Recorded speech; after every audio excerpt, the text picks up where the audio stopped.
জয়পুরহাট জেলা সদর থেকে প্রায় 10 কিলোমিটার দক্ষিণ পশ্চিমে, জামালগঞ্জ রেল স্টেশন হইতে পশ্চিম দিকে প্রায় 5 কিলোমিটার দূরে, নওগাঁ জেলা সদর থেকে 30 কিলোমিটার, বদলগাছি উত্তর দিকে নওগাঁ জেলার অন্তর্গত পাহাড়পুর বৌদ্ধবিহার অবস্থিত। এখানে একটি প্রাচীন বৌদ্ধ মন্দিরের ধ্বংসাবশেষ রয়েছে। এই মন্দির সোমপুর বিহার নামে পরিচিত। খ্রিস্টীয় 8ম শতাব্দীর দেবপালের পিতা রাম ধর্মপাল এই মন্দিরের নির্মাতা। এই মন্দিরের আঙ্গিনা 920 ফুট, দীর্ঘ 4টি প্রাচীর দ্বারা সুরক্ষিত। প্রাচীন গোত্রের চারদিকে আছে 177টি ক্লাসরুম। এতে এককালে বৌদ্ধ শিক্ষাকেন্দ্র ছিল বলে অনুমিত হয়।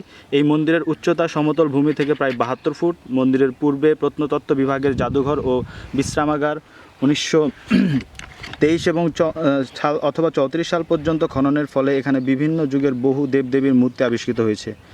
পাহাড়পুর গ্রাম সংলগ্ন মালঞ্চ গ্রাম, এখানে সত্যপ্রিয় একটি ভিটা আছে। এই ভিটার পরিধি প্রায় 980 ফুট। এখানে 132টি ধন্যাসন এবং একটি মাটির স্তূপ আছে।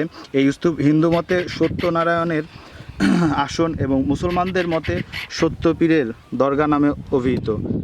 এখানে মানুষ এখানের মানতের সিন্নি দেয়। পাহাড়পুর রাজা মদনবের বাসভবন। রাজার ছিল 2 পুত্র এবং 1 কন্যা। কন্যার নাম সন্ধ্যাবতী। আর আমাদের এখানে প্রচলিত একটা সন্ধ্যাবতীর কাহিনী আছে। কাহিনীটা অনেকটা এরকম। রাজবাড়ির অধীনে ছিল একটি ক্ষুদ্র নদী। একদা সত্যবতী তার মায়ের আদেশ নিয়ে সখীদের সঙ্গে সেখানে স্নান করতে যান। স্নান শেষে দেখতে পান একটি সুন্দর ফুল নদীর জলের স্রোতে ভেসে যাচ্ছে। সন্ধ্যাবতী সেই ফুলে আসক্ত হন এবং ফুলটি ধরে শুকে নেন। কিছুদিন পর সন্ধ্যাবতী বুঝতে পারেন তিনি অন্তঃসত্ত্বা হয়েছেন। নিরুপায় হয়ে একদিন তিনি তার মাকে সব কথা খুলে বলেন। মাও নিরুপায় হয়ে একদিন কথা রাজার কানে দিতে বাধ্য হন। রাজা কলঙ্ক ঢাকার জন্য রাগান্বিত হয়ে কন্যাকে বনবাসে পাঠিয়ে দেন। যথাসময়ে সন্তান প্রসব হয়।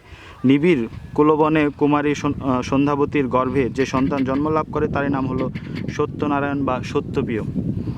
ধীরে ধীরে সত্যপ্রিয় বড় হন এবং আধ্যাত্মিক শক্তি লাভ করেন। তারপর দুঃখিনী মায়ের জীবন কাহিনী শুনে একদিন তিনি তার নানার দেশে চলে যান এবং বৈদ্য শক্তি বলে তার নানার দেশের বৃষ্টির জলে ডুবিয়ে দেন। রাজা তখন বাধ্য হন কন্যাকে বনবাস থেকে ফেরত আনতে।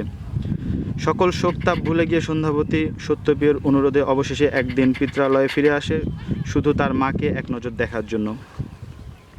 A short history of Paharpur. A village of Paharpur is situated about 10 km southwest corner from Jaipurhat, about 5 km west corner from Jamalganj railway station and Bangladesh Upazila in district of Nowga. The village of Paharpur is situated in Paharpur Union. A restriction of old Buddha temple is placed at Paharpur. This temple is called the Sompur Bihar. In the 18th century, Dharmapal, the father of Devpal, built the temple. The internal space of the temple is 1920 sequence fill square feet and it well protected with 4 walls. There are 177 classrooms around the old wharf. One, it is suspended to be Badal University. The height of their temple is about 72 feet from plain land. There are 4 poem pandap. Okay, thank you. এতক্ষণ আপনারা যা শুনলেন এটা হচ্ছে পাহাড়পুরের জীবন কাহিনী। আমরা পাহাড়পুরের যে ঘটনাটা আমরা সবাই মোটামুটি জানি, তারপরেও আপনাদের সকলের জ্ঞাতার্থে আমাদের কাহিনীটা আপনাদের সাথে শেয়ার করলাম। আর আমি এখানে ছিলাম, আমি শাহিন মাহমুদ এবং আমার সাথে আছে শাহিন খান পিয়াল। আমাদের এখানে আজকে দিনটা অনেক প্রচুর রোদে যাচ্ছে আমাদের দিন। তো আমাদের আশা করি যে আমাদের যেটুকু জানা ছিল আমরা সেখান থেকে আপনাদেরকে জানাইতে পারছি। আর থ্যাংক ইউ আমাদের ভিডিওটা দেখার জন্য। Thanks a lot. Bye bye.